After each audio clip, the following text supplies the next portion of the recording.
Olá, pessoal, boa tarde a todos. Obrigado a todos pela presença. Eu sou o Marcos Machado, da Top Brands. Eu vou fazer a abertura e vou estar aqui com vocês, com os palestrantes, com os participantes em dois momentos, no primeiro painel e no último painel. Nós queremos começar, eu e a Daniela, que é a sócia-diretora do Qualibest, dando alguns avisos iniciais, agradecendo a presença de vocês, explicar um pouquinho como vai funcionar o nosso evento, o Brand Move, tá? Deixa eu só compartilhar com vocês aqui um materialzinho de abertura, que eu acho que é importante contar para vocês um pouquinho da história, como é que surgiu a ideia do Brand Move, como a coisa começou e por que nós tivemos a ideia, Top Brands em parceria com a Qualibest, de lançar esse evento. Aqui tem um subtítulo importante, que é onde termina tudo, né? Que é o processo de construção de marcas, como transformar as marcas das empresas, né, que trabalham marketing de maneira focada num diferencial competitivo. Tá? Como é que surgiu a ideia? Né? Como é que a coisa começou? Né? Por que nós tivemos essa ideia? Existe, eu acho que no DNA, tanto do Qualibest quanto da Top Brands, uma preocupação desde o início da fundação das duas empresas de sempre apoiar iniciativas que, de alguma maneira, estimulem a profissionalização do mercado. Como a gente pode, além de fazer o nosso próprio negócio funcionar e dar frutos, né, para quem participa dele, como deixar uma contribuição para o mercado, como ajudar na profissionalização desse mercado, né, como trazer novas práticas e compartilhar isso com o mercado. E, obviamente, o ano de 2020 é um ano bastante diferente de tudo aquilo que nós já vimos até então. Tá? Então, o cenário mudou, o mercado mudou por conta da pandemia, tá? E, portanto, se aprender sempre foi importante, aprender agora é mais importante do que nunca. Essa é a razão pela qual nós tivemos a ideia de criar um evento para falar um pouquinho de como preparar melhor as empresas para 2021. E como é que a gente vai fazer isso? Qual é a melhor maneira? A melhor maneira não é dar uma aula, não é apenas trazer só conceito, é trazer cases de empresas bem-sucedidas no uso tanto de consumer insights como técnicas de pesquisa para o fortalecimento de suas marcas. Então, nós escolhemos algumas empresas e cases que nós achamos bastante interessantes, que tem alguma coisa a nos ensinar para que todos nós possamos aprender um pouquinho com a experiência dessas marcas. E a ideia é apresentar esses cases em torno de 4 painéis, cada um deles com um foco principal, cujos temas são, primeiro, propósito de marca, que é o primeiro painel que vamos iniciar já já. Depois vamos falar um pouco de diversidade, como as marcas estão se adaptando a essa demanda da sociedade, que é a aceitação da diversidade. E depois nós temos um painel sobre sustentabilidade, um tema mais presente do que nunca. E terminamos com o último painel no final do dia, no final da tarde, sobre Brand Experience. Então, temos 4 temas, como eu já disse, propósito de marca, diversidade, sustentabilidade e Brand Experience. Tá? E qual que é a dinâmica dos painéis? Isso é importante para que todos os participantes possam usufruir desse tempo juntos. Cada um dos painéis terá de 2 a 3 participantes. Em alguns temas, nós temos 2, em alguns temas, nós temos 3 participantes. Ao final de cada um dos painéis, nós vamos ter uma sessão de perguntas e um debate com cerca de 15 minutos.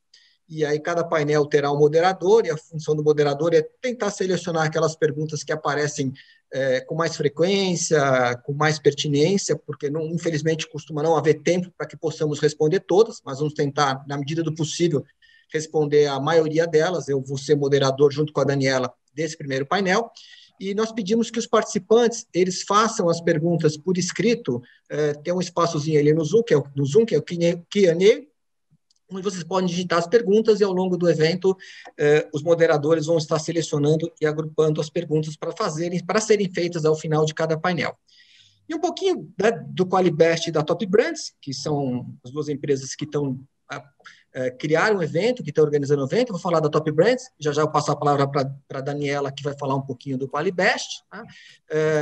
Por que nós, né, tivemos essa iniciativa de juntos com o Qualibest, criar esse evento? A gente entende lá na Top Brands o branding, as marcas, como um meio estratégico para obter resultados. A gente costuma dizer que, no final das contas, o que interessa para uma organização privada que busca retorno sobre investimento é gerar vendas e margens superiores. Tá? E nesses 20 anos em que nós estamos atuando no mercado, a gente já fez projetos de branding para marcas de diferentes setores, organizações, entidades, fundações, empresas brasileiras, multinacionais, ou seja, são 20 anos aprendendo um pouco como transformar as marcas em diferenciais competitivos. E está sim no nosso DNA, desde lá dos anos 90, quando nós começamos, finalzinho dos anos 90, na virada dos anos 2000, quando o branding ainda era um conceito novo no Brasil. A gente tem bastante orgulho de ter trazido uma contribuição para a implementação desse conceito de forma correta e relevante dentro do mercado brasileiro. E, no final das contas, né, para gerar resultado, é isso que a gente tem que buscar, marcas que se conectam com as pessoas. Né? Sempre tem um ser humano, um cliente, o consumidor, que é o termo que nós utilizamos no cotidiano. No final das contas, é uma pessoa, né, que tem suas necessidades racionais, emocionais, e se nós não criarmos uma conexão efetiva com as pessoas, não haverá resultado. Tá? Então, era basicamente isso que eu queria dizer para começar, e eu vou passar a palavra para a Daniela. Dani, eu vou deixar aqui esse slide, daqui a pouquinho aliás, eu acho que eu vou tirar. Eu vou deixar para você terminar de falar e depois eu tiro para o primeiro apresentador fazer o painel. Dani, com você agora, por favor. Oi, obrigada, Marcos. Tudo bem? Oi, todo mundo. Eu sou a Daniela, sou sócia fundadora do Instituto Qualibest, que está há 20 anos no mercado inovando na forma de fazer pesquisa. A gente é pioneiro em pesquisa de mercado online e referência em envolver tecnologia nas metodologias de pesquisa, de forma bem inovadora.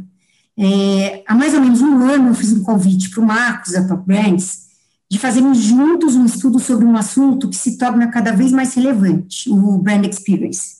Nosso objetivo era entender a importância da interação das marcas e o quanto isso era percebido pelos clientes.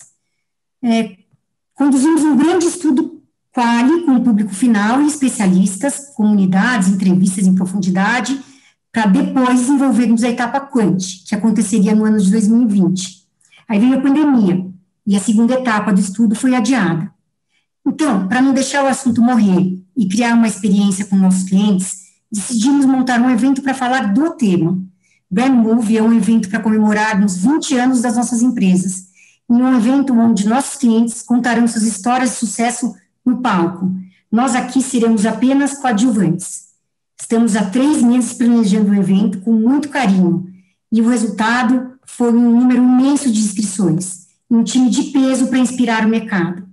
Eu queria agradecer os moderadores e os palestrantes que aceitaram o nosso convite de contar suas histórias no mês mais corrido do ano e que dedicaram tempo em nossas reuniões e nossas apresentações. E aos participantes que aceitaram nosso convite, por acreditar que esse vai ser o primeiro de muitos. Então, eu queria agora apresentar a Cris Amaral, do Boticário. Oi, gente, tudo bom? Obrigada, Dani, Marcos, é um prazer estar aqui com vocês. É muito legal ter esse espaço para a gente trocar, para a gente falar de marca, de propósito, uma coisa que mora no meu coração e que me fez entrar para o marketing, né, de poder conversar com as pessoas sobre coisas que podem fazer a diferença na nossa vida e na vida de todo mundo com quem a gente se conecta através das marcas, né, é um privilégio. Obrigada. Bom, eu queria me apresentar, eu sou a Cris Irigon, como a Dani falou, Cris Irigon Amaral. Eu sou diretora de marketing do Grupo Boticário hoje. Eu sou responsável por toda a estratégia de marketing do que a gente chama de marcas que trabalham no mercado multimarcas.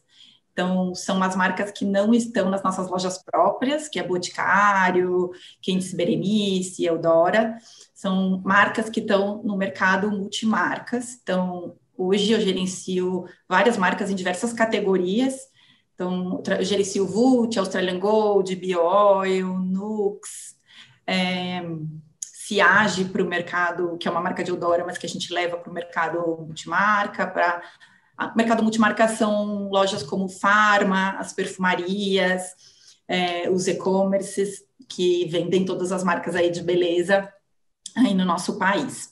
Então, a minha missão, né, é desenhar toda a estratégia de marca, mas também a estratégia de categoria e desenhar as inovações de produtos que a gente vai levar para os nossos consumidores. E eu venho antes disso, eu já estou no grupo já há bastante tempo, então antes disso eu fui diretora de comunicação de Boticário, tive aí a oportunidade de retrabalhar o propósito de Bote, e também trabalhei na comunicação de Eudora, e antes disso eu trabalhei 7 anos no GPA, e também tive o privilégio de repensar a marca do Pão de Açúcar, né, que foi a marca de nascimento aí dessa empresa também, junto com a Abílio na época. Até encontrei o Marcos por lá, eu acho, em algum momento, né, Marcos? E nessa trajetória toda, né, eu aprendi duas coisas em relação ao propósito, que é o nosso tema aqui, que eu acho que são muito importantes, assim, que ficaram no meu coração. Um é que a gente não cria propósito, é impossível criar propósito para uma marca. Na minha visão, a gente encontra esse propósito, o que realmente está na verdade dessa marca e dessa empresa na qual ela pertence, e que tem conexão e que a gente pode fazer de diferente e de diferença na vida dos consumidores dessa marca, né? Porque quando a gente cria um propósito do nada, né, esse propósito não é consistente, ele não é verdade e ele não consegue se sustentar ao longo do tempo. Então, acho que sempre, toda vez que eu fiz um trabalho de propósito, a gente vai buscar nas raízes da marca e dos valores da empresa, o que tem por trás e o que a gente pode fazer de diferença na vida das pessoas, né? E uma segunda coisa que eu acho que é super importante para mim, e eu só sei trabalhar dessa forma, que é as marcas precisam ter clareza do seu propósito, da sua verdade e se posicionarem. As marcas não podem mais ficar em cima do muro. Não se posicionar é um equívoco, né? Eu acho que as marcas perdem a oportunidade de fazer essa diferença na vida das pessoas e no final ninguém é perfeito, né? Ninguém já fez tudo o que poderia fazer. Todo mundo sempre tem um telhado de vidro, né? Sempre tem como melhorar. E o que é importante é a marca ter clareza do que é valor para ela, com o que ela se compromete e onde ela quer chegar com esse propósito e trilhar esse caminho de verdade, né? Por isso que o propósito tem que ser uma verdade, né? Para as empresas. Já foi o tempo, né? Em que a sociedade esperava que os governos resolvessem as coisas, né, para a sociedade. Hoje em dia, os nossos consumidores esperam que as empresas se posicionem, que elas falem. E também nós, como indivíduos, né, a gente deveria pensar como a gente pode fazer a diferença, né, na vida das pessoas, porque quando a gente decide consumir ou comprar alguma marca, a gente também é um ato político. A gente está decidindo quem são as empresas que vão prosperar, né, e quais são os valores que vão prosperar na nossa sociedade. Então, esse é um compromisso muito sério que as empresas precisam cada vez mais assumir, e nós como consumidores também, né. E tem uma coisa que eu acho legal, que é quando a marca realmente se posiciona, aquele valor é consistente, né, a gente vê que a sociedade responde. Então, eu posso contar para vocês rapidinho aqui um case de Boticário, que foi a primeira campanha que a gente fez quando a gente começou a trilhar esse caminho que ela está trilhando hoje, que é a campanha de Dia dos Namorados de 2015, que era uma campanha som de Lulu Santos, que falava que toda forma de amor vale a pena. E a gente teve uma super crise, né? Porque a gente teve alguns políticos propondo um boicote ao Boticário, e um começo bem agitado de campanha, onde a gente teve vários dislikes e um monte de gente falando coisas estranhas, e afinal de contas a campanha era só uma campanha com uma música bonita que falava que toda forma de amor importa, e mostrando vários tipos de casais, homossexuais, heterossexuais, de idades diferentes, se abraçando. Então, a gente resolveu não tirar a campanha do ar, porque não fazia o menor sentido, isso estava conectado com os nossos valores, e logo depois a gente viu a sociedade vindo atrás, né, e se posicionando e apoiando a nossa atitude, e vários artistas e formadores de opinião indo nas lojas e postando: eu vim aqui, eu comprei, e eu não vou boicotar. Então, foi muito bonito, e é muito bonito quando isso acontece, quando essa é verdade, né, e a reputação que está por trás da marca também mostra, né, que quando você trilhou esse caminho e realmente é verdade para você, você consegue fazer a diferença. Bom, hoje eu trouxe aqui rapidinho uma apresentação para compartilhar com vocês sobre um case. Eu estou conseguindo projetar a minha telinha? Sim, então estamos vendo. Então, tá bom. Um case novinho, que é a marca Vult. É uma marca que a gente hoje distribui através de uma rede super importante que tem para nós, que são parceiros, que são distribuidores, e que levam isso para milhões, na verdade, de pessoas e milhares de lojas. É uma marca que tem 16 anos, o Grupo Boticário comprou há 2 anos, de 2 fundadores, que é a Dani e o Murilo, e de 2 pessoas que fizeram essa marca com muito amor e carinho. E aí, há 2 anos atrás, a gente teve todo um processo de compra, e apesar de ter os fundadores com a gente, eles estão até hoje aqui nos apoiando, a gente teve um tempo de olhar para dentro, porque um processo de integração, de passar a fabricar as coisas dentro de casa, fez com que a marca olhasse muito para dentro. E enquanto isso, nesses 2 anos, o mercado e os consumidores estavam mudando muito também, né? A gente vem passando por um processo de mudança muito grande. Então, a gente, em novembro, dezembro, começou a parar para pensar, falando, vamos parar e vamos repensar, afinal de contas, depois de tudo que passamos, qual é o propósito dessa marca, né? E a gente viu que Vult, né, tinha algumas coisas muito fortes na sua raiz. Então, sempre foi uma marca democrática. É uma marca que há 10, 12, 15 anos atrás trouxe maquiagem de qualidade para um preço que não existia no mercado brasileiro, para lojas e pessoas que não tinham acesso. Sempre foi uma marca conectada com comunidade, sempre esteve próximo das comunidades, provocando e participando de redes de transformação. Tem um parceiro que está há anos com a Vult, que é o Gerando Falcões, onde a gente faz ainda, né, muitas coisas de profissionalização de maquiadores e manicures, e é uma marca que sempre soube o seu papel social e a sua responsabilidade junto com essas mulheres, né, das comunidades. Mas, afinal, essas comunidades estão mudando muito, né, e a gente parou para olhar. Trouxe aqui um quadro atual, né, mas naquela época a gente já via muitos movimentos da sociedade mudando, e da mulher ocupando o seu espaço, né, e a gente entendeu que a gente não tinha que empoderar ninguém, né, que as mulheres já estão totalmente empoderadas, e que mesmo mulheres que vêm de um lugar de desprivilégio social, de preconceito, o fato dela ter vencido, e ela venceu muitas coisas, já traz, né, prevaleceu isso, ela ganhou, e que ela tem orgulho da raça, da história dela, e que nenhuma marca tem a capacidade de empoderar essa mulher, né, mas que a gente entendeu que a gente, dentro da nossa trajetória de marca, e na conexão com essas comunidades, que a gente tinha o compromisso, né, de trabalhar com ela a luta contra o preconceito, porque ela sabe quem ela sabe o valor que ela tem, mas ela ainda vê, né, a gente ainda vê muito preconceito, seja social, seja racial, seja de gênero, e que Vult sempre teve com ela, e que queria continuar com ela nessa jornada, né. Então, o propósito ao longo desse caminho, dessas discussões, ficou claro para a gente. Vult tinha e sempre teve o papel de ajudar a transformar esse olhar do mundo e fazer funcionar para todas. Não adiantava funcionar para uma, tinha que funcionar para todas. A gente entendeu que cada vez mais a gente tem que estar junto com ela, preocupada em transformar as pessoas para que elas se enxerguem e que elas lutem por uma sociedade que celebre a existência de todas, né? Uma sociedade mais justa. Então, a gente decidiu, sim, com Vult, falar de representatividade, de coletividade, de desafio ao preconceito e de transformação social, que, na verdade, já era uma coisa que Vult fazia, mas que, durante esse período, ficou um pouco estacionado. Então, a gente resolveu fazer isso com altas doses de otimismo, que a gente chama, né? Não é mostrando o que está ruim, é claro que sim, encarando o que está ruim, mas trazendo o que é bom, os exemplos, e sendo palco para que essas mulheres que são exemplos possam brilhar.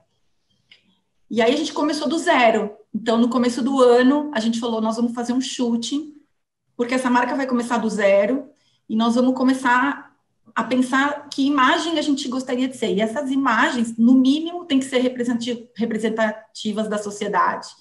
Então, a gente fez um shooting onde tanto à frente, né, as pessoas, as modelos, representavam a nossa diversidade, mas também o back, né? Então, a gente precisa ter certeza de que a gente tem os maquiadores, os estilistas, os fotógrafos com essa mesma diversidade. E a gente estava devendo, né, esse trabalho. Então, a gente começou com o shooting, e esse shooting também trouxe cada pessoa, né, escolheu quem era que inspirava ela. Então, a gente trouxe uma modelo, e a modelo de quem era a maquiadora que inspirava. Estou dando um exemplo aqui, não necessariamente real, mas as pessoas que trabalharam nisso realmente estavam conectadas uma com as outras, e a gente perguntava quem é a pessoa que te inspira. Então, por exemplo, a Thaís Araújo era uma das pessoas que era uma das pessoas que a gente convidou, e ela trouxe a manicure dela, que era uma pessoa que inspirava ela, e a ideia, nos bastidores desse shooting, ela contou, cada uma contava por que trouxe aquela pessoa, por que aquela pessoa inspirava ela. Vou mostrar um exemplinho aqui para vocês. A representatividade, ela existe para que a pessoa se sinta possível. Não existe sistema de casta aqui. A pessoa não nasce com um destino único. E a gente tem que lutar contra isso. Ela tem uma luz, a Rose, assim. Ela carregava carga de caminhão. De repente, a pessoa vira uma depois e fala, era o que tinha. Ela trabalhou anos. Uma vida muito inspiradora, assim, de resiliência, sabe? A escravidão no Brasil ainda é recente.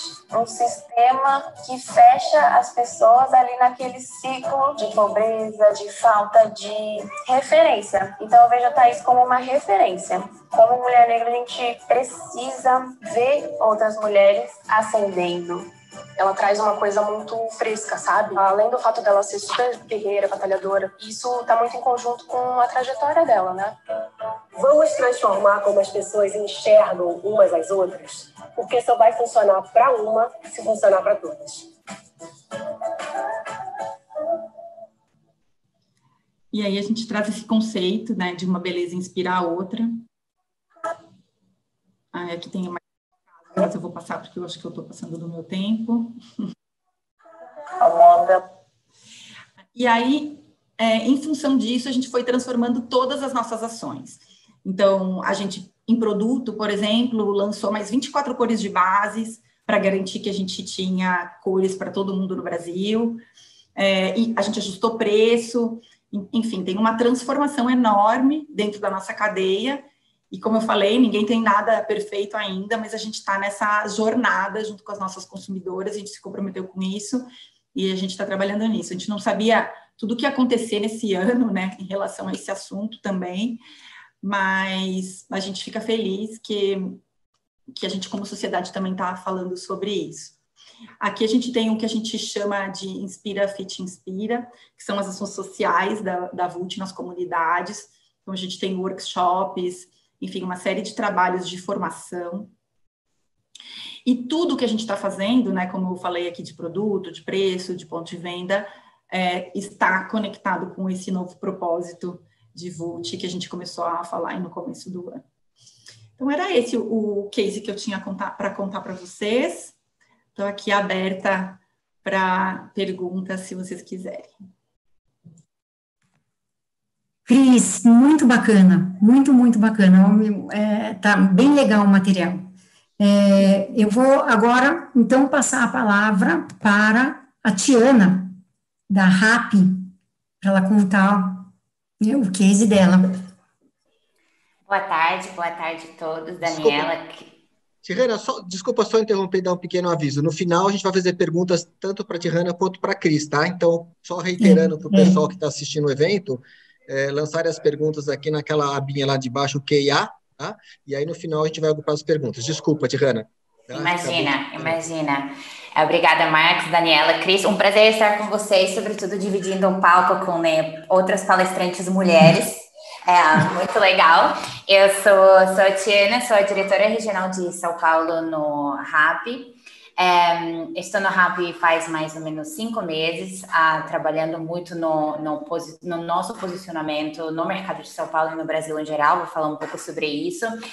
Antes disso, trabalhei um tempo na Google, responsável para Google Maps, e antes disso no Uber, um pouco no lançamento no Brasil. E acho muito importante, acredito muito no que a Cris disse sobre o propósito. Não é uma coisa que você cria, é uma coisa que você encontra e também algo que você vive realmente no dia a dia, internamente e externamente dentro da empresa. Vou mostrar para vocês aqui algumas coisas sobre como nós enxergamos isso no Rappi. E, assim, acho que um pouco diferente do que o Cris comentou, assim, como nós vivemos o nosso propósito numa indústria diferente.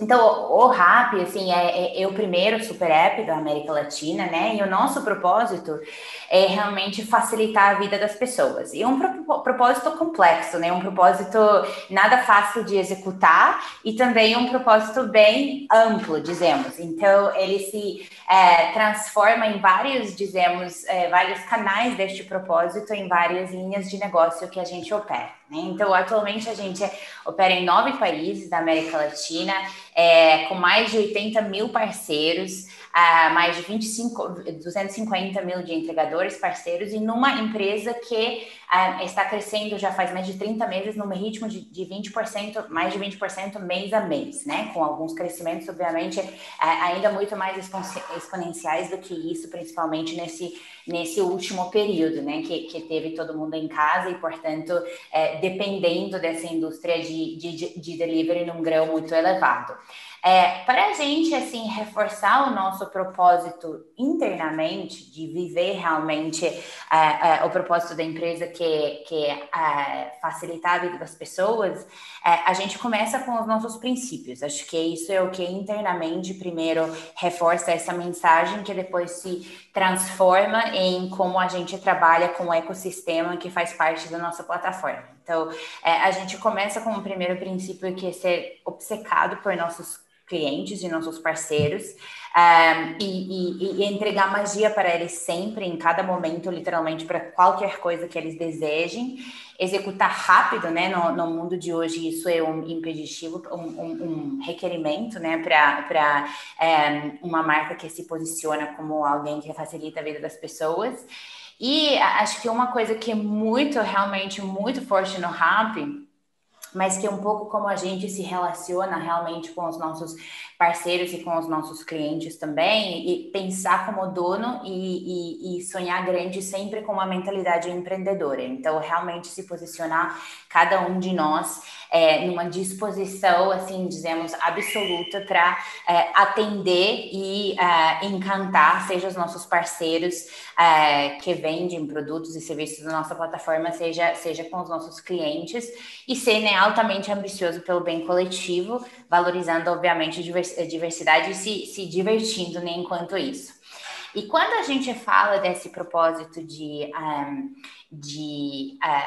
facilitar a vida das pessoas, isso na nossa linha de negócio quer dizer achar uma maneira de facilitar cada momento da pessoa, que é o nosso cliente, desde o momento que ela acorda até o momento que ela volte a dormir. Então, ficamos muito, dizemos, focados em entender cada momento de necessidade, cada momento de consumo que um cliente nosso possa ter, a partir de lá cedo de manhã, quando ele ou ela nem precisa tomar café da manhã ou comprar uma coisa para casa, até o final da noite, que já é um momento de diversão e tudo mais. E conforme, né, a Rappi, ela foi fundada em 2015, está no Brasil desde 2017, mas conforme a empresa vai evoluindo, vai introduzindo novas verticais que sempre mais reforçam esse propósito, preenchendo, dizemos, essa linha de tempo que está colocada aqui, encontrando novos momentos de oportunidade de facilitar a vida do usuário. Então, hoje em dia, né, estamos com várias verticais, vou até passar aqui, né, começando com restaurantes, o que a gente chama de CPGs, mercados, farmácias, express, mas também com o serviço de Rappi Favor, que é o serviço de entrega para quando você esquece uma chave, esquece uma coisa, ainda precisa de um documento, etc. Introduzindo serviços financeiros, coisa como a Rappi Travel, que lançou recentemente através das parcerias com as agências de viagem e companhias aéreas. O e-commerce, que é muito uma realidade do consumidor brasileiro já, mas que ainda tem muito espaço para crescer, desde assim os momentos de consumo de pequenas coisas, carregador, bateria, etc., que você precisa pedir naquele momento, até, né, as compras mais planejadas. E também combinando isso com um conteúdo que é de entretenimento, né? Recentemente lançando uma plataforma de lives, né? De eventos, de live shopping também. E assim, acho que sempre com essa base, com esse nosso serviço que é realmente destaque do Rappi no mercado, que é o serviço de qualquer coisa, que é basicamente o seu concierge dentro do seu celular. Então, aquele serviço que é sempre disponível para você facilitar qualquer necessidade que você tenha em qualquer momento. Então, pedir um Rappi para que o Rappi possa realmente terminar alguma tarefa, fazer algum tipo de entrega, algum tipo de compra, mesmo se não seja um dos nossos estabelecimentos parceiros, como se fosse realmente um assistente pessoal dos nossos clientes. E nisso, assim, acho que a gente vive um grande desafio de sempre mais alargar a nossa plataforma, de introduzir sempre mais verticais e dentro das verticais enriquecer o nosso conteúdo para que realmente tudo que a gente represente a cada um dos nossos usuários seja relevante, seja no momento do dia e no lugar onde ele se encontre, mas seja também do ponto de vista de preferências pessoais que um usuário nosso tem. Mas sempre mantendo uma qualidade no nível de serviço e também uma conveniência que se transfere também em tempo de entrega que a gente continua otimizando. Então, por mais que estamos falando de um crescimento exponencial, a gente sabe que ainda estamos apenas no começo e que esse propósito, essa capacidade de facilitar a vida das pessoas ainda é um caminho longo em qual a gente ainda vai poder avançar muito. A gente, assim, hoje em dia, quando você olha, esses são apenas alguns, né, de tipos de parceiros que hoje em dia estão atuando na nossa plataforma. Então, quando você vê o universo que a gente trabalha de mercados, de restaurantes, de players de e-commerce, de players de farmácia, e essas são, dizemos, apenas algumas das nossas principais verticais, mas existem muitas outras verticais mais incipientes dentro da nossa plataforma. Acho que fica bastante claro quanto é desafiador você juntar várias indústrias com várias maneiras de operar, várias maneiras até de posicionar a sua marca, de se relacionar com os clientes, numa só missão onde todos estamos trabalhando numa plataforma para facilitar a vida das pessoas. Então, algo que nós, como basicamente a plataforma das plataformas, nós focamos muito em fazer. Como é que eu trago uma experiência de indústrias diferentes, uma experiência de compra, uma experiência de entrega que normalmente o usuário terá que, dizemos, que se acostumar com vários tipos de serviço, com vários prazos, com vários,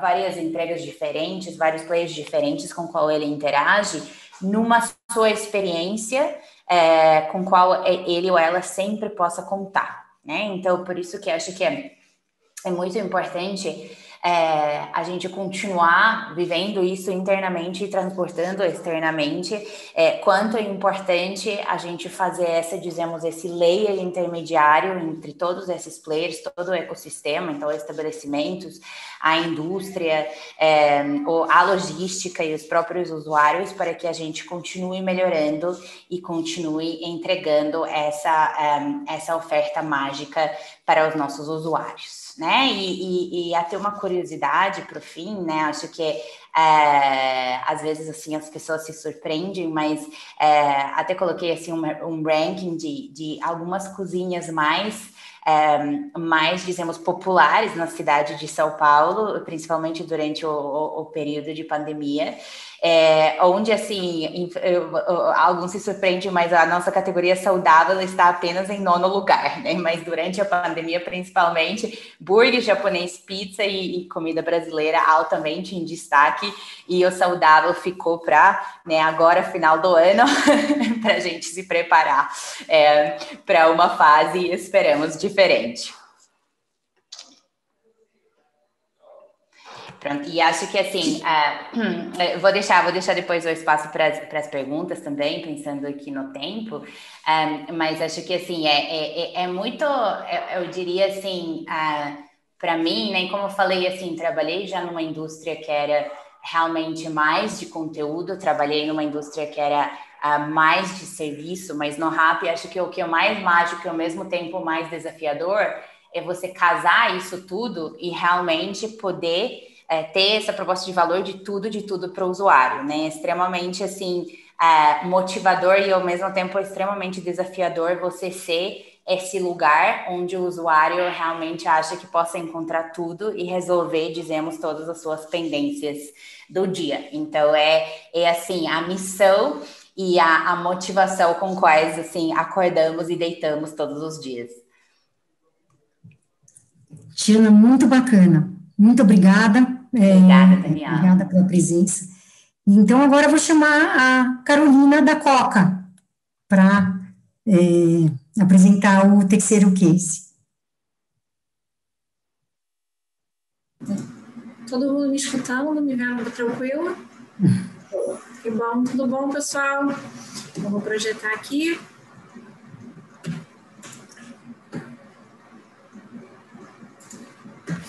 Tá todo mundo vendo, gente? Sim. Até? Se você maximizar o slide, fica melhor, Carolina. Maximizar já. Aí fica no centro da tela. Aí. Gente, primeiro, boa tarde para todo mundo. As meninas aí que falaram também. Fico feliz de dividir o painel com elas, porque ambas as marcas já me salvaram durante a quarentena. Assim. A verdade é que... Conte conosco, Carolina. Oi? Conte conosco. Olha, eu tô contando muito, viu? Porque aquele dia que a gente acorda, pensa que não vai conseguir, vai salvar ali o visu de quarentena. O Boticário já ajudou bastante e na hora da fome também. As duas me ajudaram muito. Então, obrigada, viu, gente? Bom, gente, para começar, eu vou me apresentar um pouquinho. Esse aqui é só o lado A da Carol. Eu começo falando do meu propósito. A gente vai falar muito de propósito aqui interno, corporativo e individual. Então, eu vou começar me apresentando pelo meu. O meu propósito é construir ponte de palavras entre as motivações e propósitos para fazer um mundo que tem mais sentido. Esse é o meu propósito. Eu acredito no mundo do trabalho de poliamor. Na vida pessoal, não consigo ainda. Acho que é para a gente muito evoluindo o poliamor, mas no mundo do trabalho eu acredito no mundo do poliamor e então eu faço um monte de coisa para poder achar sempre novas formas de manifestar o meu propósito. Dentro da Coca Andina, eu sou gerente de engajamento, comunicação e responsabilidade social, né? Esse é meu lado A, meu lado B está aqui. Eu sou mãe da Sossô, que é uma fofa na foto, fica super fofa, né? Mas na prática ela é uma tasmania. Eu e ela, a gente já surtou junto umas 28 vezes na quarentena por alto. Assim, tem dia que a gente chora, tem dia que a gente ri, tem dia que a gente só se abraça para não se matar. E o meu lema, eu trabalho há muito tempo em RH, é uma paixão minha, então o meu lema é que a gente é muito mais do que head count, a gente é heart count. Eu acredito na conexão emocional.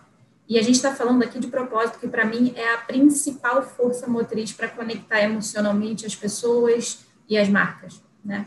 E uma curiosidade, que sempre vale a vulnerabilidade aqui, eu já fui desaparecida pelo David Copperfield, mas como o que acontece em Vegas fica em Vegas, eu não posso contar o segredo, tá bom?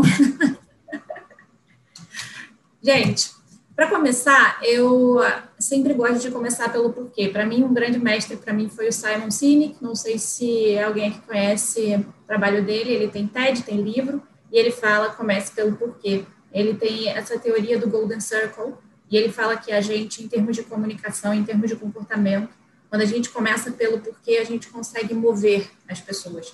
seja em direção a consumo, seja em direção a propósito, seja em direção a qualquer causa.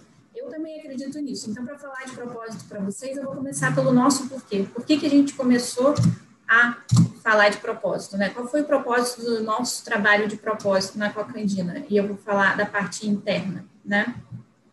A gente começou a pensar há mais ou menos, tem alguns anos aí, de como inspirar o melhor das pessoas, e não só isso, né? Eu acho que esse é o poder do propósito, inspirar o melhor das pessoas, mas como que, uma vez a gente conseguindo chegar lá, como é que a gente conecta com o nosso propósito corporativo? Então, na verdade, a gente está falando de engajamento.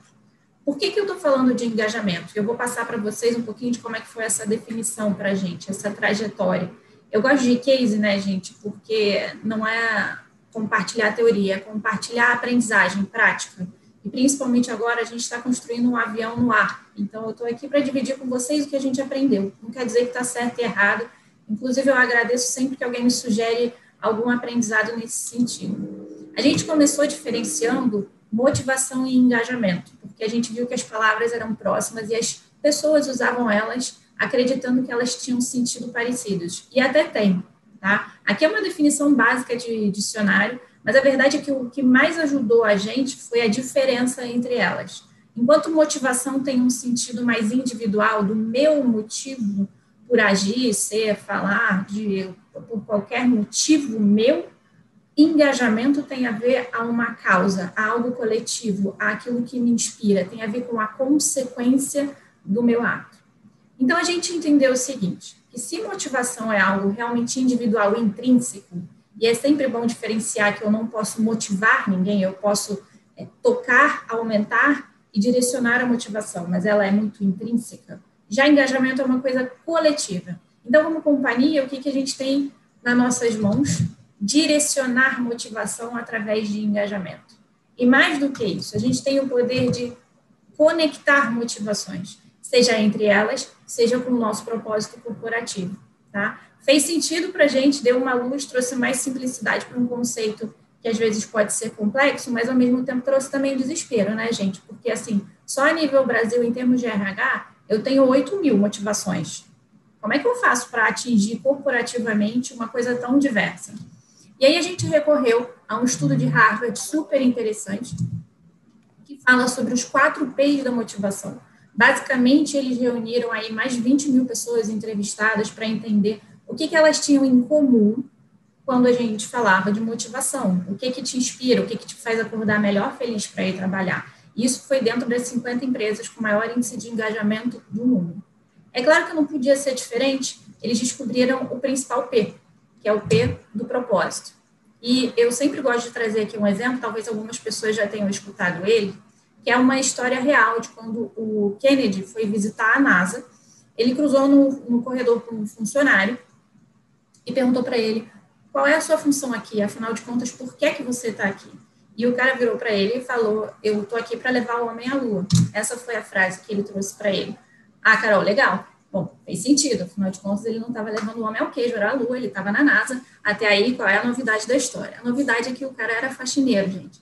E isso é lindo, porque eu tenho certeza que ele limpava com isso na cabeça. E por isso ele devia limpar como ninguém. Ele devia deixar um ambiente incrível. Porque ele não acordava para organizar e limpar. Ele acordava para levar o homem à Lua. E ele sabia que ele contribuía para isso, para essa causa que com certeza inspirava, através do trabalho dele dentro daquela organização, que no caso era a NASA, né? E o Simon, eu não sei se vocês conhecem, ele tem esse TED que é o do Golden Circle. Vocês vão ver, eu vou falar de TED aqui algumas vezes, eu sou uma TED-holic, TED louca. Eu falo que se eu passar um dia sem ver TED, eu começo a tremer. Em conversa de bar, lembra, gente, quando a gente podia ir a bar, então, eu era a louca que ficava, eu tenho um TED ótimo para isso, ninguém me aguenta. Quem quiser dica de TED, só fala comigo depois. Esse é um dos meus favoritos, eu me especializei em propósito com a equipe do Simon, então eu realmente acredito na teoria dele, e ele fala isso, que quando as pessoas trabalham por propósito, elas dão suor e lágrimas, elas não estão ali para um salário, elas sabem que elas estão contribuindo uma causa maior. Quando a gente trabalha pelo salário, a gente trabalha só se tiver um aumento, se for reconhecido de determinada forma, né? Então, o poder do propósito é simplesmente inspirar o melhor nas pessoas. Isso deixa elas felizes, né? De poder manifestar o seu propósito dentro de um espaço, dentro de uma organização, dentro de um projeto. Isso traz felicidade para elas. O segundo P, gente, é o P de potencial, que, ok, faz sentido, o propósito tem um grande poder de me inspirar e de trazer o meu melhor. Porém, se ao longo do caminho, isso aqui tem muito a ver com RH e liderança, eu não sinto que o meu potencial, o meu superpoder específico, não está sendo utilizado, desenvolvido e reconhecido, a tendência é esse gancho de engajamento ir enfraquecendo. E isso tem tudo a ver com os nossos processos como RH e liderança. Terceiro P é simples, mas ele também é muito poderoso. Ele quer dizer que eu preciso amar o que eu faço. Eu gosto do que eu faço. Por isso, eu preciso muito de autonomia. É como eu jogar um jogo. Se alguém tirar o controle da minha mão e falar que vai pular todas as fases para mim, não, obrigada. Eu gosto do processo. Isso aqui é muito importante para também eu me manter engajado em uma causa, um trabalho ou uma companhia. E o último P, gente, na verdade, ele permeia os outros 3 P's, e é como eu falei, é o P de pessoa. Quer dizer que parece óbvio, mas na prática muita gente se esquece. Antes de ser colaborador, somos pessoas. Por isso, a gente é mais do que headcount, a gente é heartcount. E isso tem a ver com conexão emocional. Há mais ou menos uns 5, 6 anos, quando eu comecei a falar sobre isso lá na companhia, eu era a louca da emoção. O que essa louca está falando de emoção no meio de uma organização desse tamanho? Lá vai ela abraçar a árvore, né? Mas eu sempre gosto de lembrar que o cara que ganhou o Prêmio Nobel da Economia já provou que todas as decisões que a gente faz são emocionais. E ele justamente estudou isso para um case de comportamento de consumo. E numa companhia, a gente faz o quê? Toma decisões o dia inteiro. Então, quando eu estou falando de emoção, eu estou falando de negócio, e eu estou falando de resultado, na verdade. Muito legal até aqui. A gente falou muito de inspiração, mas a gente entendeu que para trazer isso para a respiração, que é para o cotidiano, a gente precisou ensinar a liderança a permear sobre os 4 P's cotidianamente. E a gente faz isso através do nosso programa de engajamento. E falando de propósito, a gente pensou em deixar muito claro para eles o seguinte: essa não é nenhuma frase do Simon, essa é uma frase do Nietzsche, que quando a gente tem um bom porquê, a gente suporta qualquer como. Eu acho que não é um suportar no sentido de difícil, eu acho que é um suportar no sentido de sustentar. Quando a gente fala de sustentabilidade, também tem a ver com isso. Eu preciso de um propósito como ser humano para saber metas, objetivos, processos e tudo mais, né? É daí que vem o propósito externo da companhia, quando as pessoas internamente compreendem isso. E aí a gente ensinou a liderança a fazer uma ponte de propósito entre o propósito das pessoas e o propósito da companhia. Como é que a gente ensinou isso? A gente usou a técnica do Simon. Ele fala que propósito, na verdade, é a interseção do meu superpoder, o impacto positivo que eu quero ter, dentro e fora da empresa. E uma vez que a gente fez isso, foi incrível, gente. Eu vou, assim, dar meu depoimento individual e como, tipo, colocando crachá, tirando crachá, quando as pessoas conseguem declarar o propósito delas por essa técnica que a gente usou e ensinou a liderança a fazer, parece que elas estão parindo um filho, assim, ela dá a luz, é incrível, a pessoa realmente entende por que ela está no mundo. E fica muito mais fácil dela entender por que ela, como e por que ela pode se conectar às metas individuais, diária e o propósito da companhia. Eu trago aqui o exemplo da Apple, como o Simon fala, né, gente, a gente usa porque é fácil de entender, uma marca muito conhecida. E o que ele fala sobre a Apple? Qual é o poder do propósito nessa situação já de consumo, né? Que se a Apple falasse, a linguagem de comunicação externa deles fosse eu faço ótimos computadores e são lindos e fáceis de usar, né, que seria o como da Apple, acho que as pessoas não estariam dispostas a pagar tanto, nem fazer fila em torno da Apple para acompanhar o lançamento. O que a Apple vende é desafiar o status quo. É isso que eles vendem. Através, o como deles são a tecnologia que eles fazem, né? E aí, as pessoas querem pertencer. Esse é o poder do propósito, falando internamente e externamente. Não é à toa que a maçã da Apple é virada para cima, porque quando eu uso um gadget Apple, eu abro o meu computador e eu quero que as pessoas vejam a maçã, eu quero que elas saibam que eu faço parte daquilo. E é isso que a Apple vende.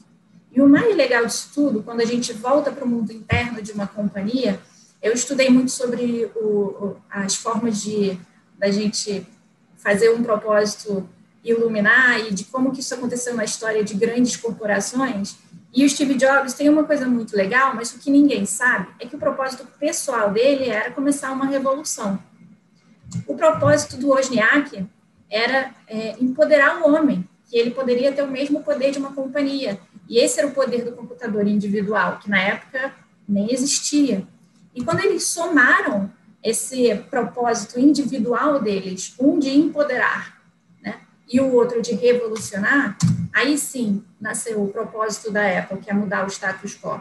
Então, é esse o poder que tem a gente saber o nosso propósito, somar tanto de 2 indivíduos como de um grupo de pessoas, e aí sim construir o propósito de uma organização.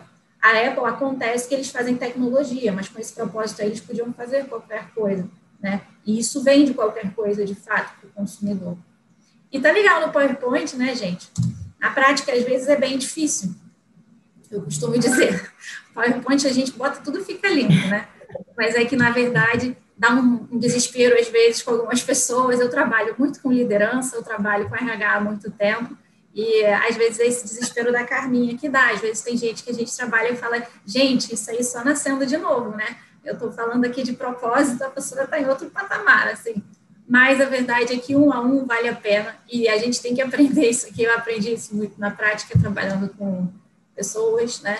É uma filosofia de para-choque de caminhão, mas eu penso muito nela, tá, gente? Que a mesma água que ferve amolece uma batata e torna o ovo duro. Então, não são as circunstâncias que mudam as pessoas, mas o que tem dentro delas. Vale lembrar, naqueles momentos mais difíceis, mas também é isso que me inspira para realizar o meu propósito do dia, que nós somos a água fervente, né? Que nós temos esse poder de mudar as circunstâncias, tanto internamente quanto externamente, falando de uma marca, de uma organização. Então, na verdade, está nas nossas mãos, e isso me inspira bastante, poder ter esse impacto positivo na vida das pessoas. Lembrando aqui o que não fazer. Outro dia eu trouxe essa foto aqui, que eu achei muito legal. Eu pedi um China aí, e aí veio no biscoitinho esse, tenha mais interesse pelo serviço social. Até ri, né, gente? Como não inspirar propósito, porque, gente, lembrando, eu acho que também é óbvio, mas às vezes as pessoas esquecem. Não adianta a gente querer engajar, seja para sustentabilidade, eu também sou responsável pelas iniciativas sociais.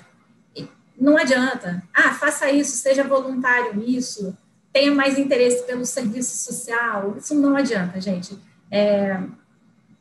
Conectar propósito não tem a ver com orientação, nem com instrução, muito menos com ordens.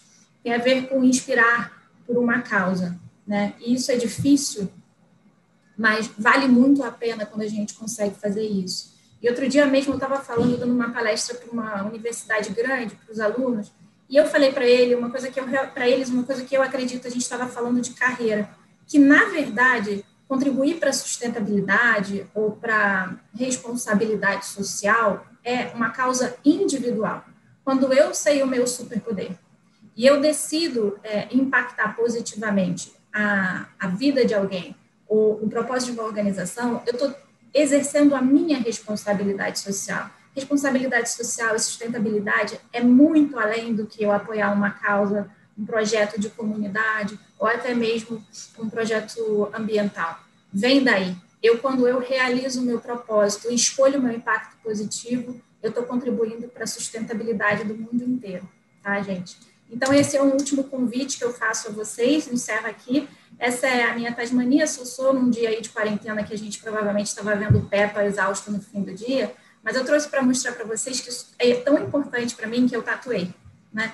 E todo dia que está um pouquinho mais difícil, eu me lembro que eu estou aqui de propósito, ou seja, com uma intenção, não estou de qualquer jeito, eu estou de propósito e com propósito, com sentido. E isso me inspira até mesmo nos dias mais difíceis da quarentena. Então, eu convido vocês a fazer parte desse movimento, seja internamente ou externamente, porque isso faz muita diferença para a gente fazer de propósito e com propósito. Vou deixar aqui os meus contatos, quem quiser bater um papo, tirar dúvida, criticar, sugerir, para tudo eu estou aqui, seja por e-mail, pelo LinkedIn. Esse é o meu perfil sobre propósito, porque eu dou mentoria individual e organizacional, meu WhatsApp, quem quiser dica de TED também, quem quiser um shopping online, enfim, estamos aí, gente. Muito obrigada de novo, viu? Obrigado, Carolina. A gente está um pouquinho em cima da bucha aqui com o tempo, mas eu queria fazer pelo menos uma pergunta. Eu estava dando uma olhada aqui nas perguntas que apareceram, uma pergunta que eu acho que serve para as três se posicionarem, falar um pouquinho como vocês pessoalmente pensam, como as empresas de vocês lidam com essa questão. Tá? A questão é a seguinte, né? Do ponto de vista de público, vocês acreditam que o propósito ele é mais relevante para o público interno ou para o público externo? Tá? Se é que a gente pode fazer essa diferenciação. Então, eu queria começar com a Cris, que foi a primeira que falou, depois a gente passa para a Tihana e para a Carol para fechar. Tá bom. Difícil escolher, né? Porque eu acho que faz parte faz sentido para todo mundo, né? O propósito é o que conecta, como a Carol falou, né? O seu propósito pessoal com o propósito da empresa. O lindo é quando você que trabalha num lugar tem orgulho e aquilo faz sentido para você. E aquilo faz sentido para aquela organização como um todo, e aquilo faz sentido para as pessoas com quem você está falando, né, e se conectando como consumidores. Então, não consigo escolher. Para mim, é uma coisa que tem que fazer sentido para todo mundo. E mais do que para as pessoas, assim, eu acho que propósito, mais do que função, ele é uma responsabilidade, porque a gente tem que começar a pensar que a gente mora num planeta, com pessoas dentro desse planeta e que estamos todos conectados, de alguma forma. Então, não é sobre vender mais apenas, não é sobre receber mais, ou estar bom para mim. A gente tem que começar a pensar como sociedade, qual é a diferença que essa marca vai fazer para a nossa sociedade, né? Não é só sobre o seu impacto, mas é sobre o seu impacto e como a gente regenera. Então, para mim, é muito maior do que efeito ou benefício ou o que isso vai trazer para a empresa, né? É o que a gente quer como sociedade mesmo e para onde a gente quer mover, né? E aí a gente deveria escolher propósitos que façam sentido para a nossa sociedade. Obrigado, Cris. Tihana, o que você acha? Você tá no mudo. Aí, tirou. Pronto. Sim, concordo muito com a Cris e acho que não é nenhuma questão de fazer a escolha. Acho que nesse sentido, realmente, a escolha ela não existe porque uma coisa é completamente conectada com a outra. Acho que sempre mais os consumidores se relacionam não só nem, dizemos, com a marca, mas realmente com a empresa que está por trás desta marca. Então, essa questão de propósito interno... E a Carolina nos falou assim extremamente bem sobre isso, ela se transborda de uma forma extremamente óbvia e muito rápida hoje em dia em posicionamento externo da marca também. E é um pouco como a nova geração de colaboradores também pensa. Então, nós saímos de um mercado mais, dizemos, talvez transacional, de um relacionamento com o trabalho mais transacional que talvez existia no passado, e realmente entramos num mercado que é principalmente movido pelo propósito, né? Então, essa motivação, engajamento e principalmente, eu diria, confiança que os colaboradores levam com eles, executando as suas tarefas, fazendo o seu trabalho no dia a dia, ele, hoje em dia, acho que torna-se essencial para o que a marca quer representar no mercado, né? Então, qualquer descasamento entre essas duas coisas, eu diria que não é mais, assim, opção que nenhuma empresa, assim, não é mais um luxo que qualquer empresa possa se permitir, né? Os consumidores não perdoam mais isso hoje em dia, né? Não existe mais uma marca externa e uma marca interna que não se conversam uma com a outra. Então, eu acho que o alinhamento interno, ele é um pré-requisito para o propósito externo que precisa ser vivido por todos. Obrigado, Tihana. Carolina, e aí? O que você acha? Eu concordo com as meninas, assim, eu acho que não existe na verdade existe essa divisão de trabalhar propósito interno e externo. A diferença é o resultado que isso tem para as pessoas que trabalham na companhia e para o consumidor, né? Eu acho que, assim, todas as empresas no mundo sabem o seu quê, algumas sabem o seu como e poucas sabem o seu porquê, né? Mas quando essas empresas sabem o porquê, e até aí já é um caminho difícil, não é tão fácil hoje em dia, as empresas que têm isso claro, elas sabem o porquê e elas estão com um time que é inspirado por aquele porquê, porque, gente, não tem certo e errado, é bola e quadrado, né? Eu posso me inspirar por A e o outro não. Então, quando eu consigo refletir isso no meu recrutamento, na minha seleção, na minha cultura, no meu comportamento esperado, eu estou ali com um time que vai fazer aquele porquê acontecer na prática. E isso quer dizer que eu vou fazer coisas incríveis, senão eu vou estar simplesmente fazendo o quê? Vendendo um produto, um serviço, e nem necessariamente tendo um impacto positivo no mundo, né? Então, assim, seja lá qual for o meu porquê, se eu não tenho um time que é inspirado por aquele porquê e que sabe qual é o seu papel ali dentro, que é a coisa da relevância, né? Mais do que a importância, a relevância, eu conheço aquilo que eu sou incrível e sei aonde que eu sou uma peça essencial para essa máquina toda aqui funcionar, que é o trabalho de RH e da liderança, né? Se eu não sei também o meu lugar ali, também não adianta eu ser super inspirado, eu não vou poder contribuir. Então, eu acredito que sim, existem empresas que trabalham só para fora, existe essa diferenciação, infelizmente, né? Mas quando isso é trabalhado interna e externamente, assim, coisas incríveis acontecem. Então, acho que essa é basicamente a diferença. Obrigado, Carolina. Bom, infelizmente, a gente tem um monte de perguntas aqui, depois eu vou tentar passar para vocês, se vocês tiverem tempo de responder para a gente por e-mail, eu passo para a gente dar um jeito de passar para os participantes. Obrigado mais uma vez pela contribuição, Cris, Carol e Tirana, tá? Foi muito legal. Nós vamos passar agora para o segundo painel, que é o painel sobre diversidade, e eu já vou passar a bola para o Fábio Mariano, que gentilmente aceitou o nosso convite para moderar esse painel. Então, Fábio, se você puder abrir sua câmera e assumir, apresentar os palestrantes e tocar o segundo para a gente. Obrigado, Fábio, e obrigado aos palestrantes do segundo painel, que é diversidade.